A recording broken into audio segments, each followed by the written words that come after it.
আগামী 27 সেপ্টেম্বর আগামী শুক্রবার ডায়মন্ড বাজার অ্যান্ড গোল্ডের শুভ উদ্বোধন নতুন একটা আউটলেট বসুন্ধরা সিটিতে নতুন একটা আউটলেট তারা উদ্বোধন করতে যাচ্ছে। আর এই উদ্বোধন উপলক্ষে বিশাল ঝড় অফার থাকবে।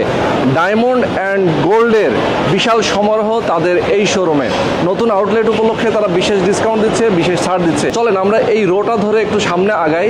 ঠিক লেভেল 7-এ বসুন্ধরা সিটির লেভেল 7 এবং 6 নম্বর 7 নম্বর শপ তারা কিন্তু অনেক সুন্দর করে ফুল দিয়ে সাজিয়েছে তাদের এই শোরুম। 27 তারিখে আগামী 27 তারিখে শুভ উদ্বোধন। ওকে, আসসালামু আলাইকুম। ওয়ালাইকুম আসসালাম। ওয়েলকাম টু ডায়মন্ড বাজার এন্ড গোল্ড। অনেক অনেক ধন্যবাদ মাহফুজ ভাই। ধন্যবাদ আপনাকে আসার জন্য, অনেকদিন পরে আমার সাথে কাজ করার জন্য অসংখ্য ধন্যবাদ আপনাকে। অনেক অনেক ধন্যবাদ। এবং এই নতুন আউটলেট আপনাদের নাকি এটা? এটা আমাদের নতুন একদম আউটলেট, কাস্টমারদের জন্য সুবিধা স্বার্থের জন্য। আমরা 800 স্কয়ার ফিটের সবচাইতে বিগ, সব বসুন্ধরা সবচাইতে বড় শোরুম ডায়মন্ডের। আচ্ছা,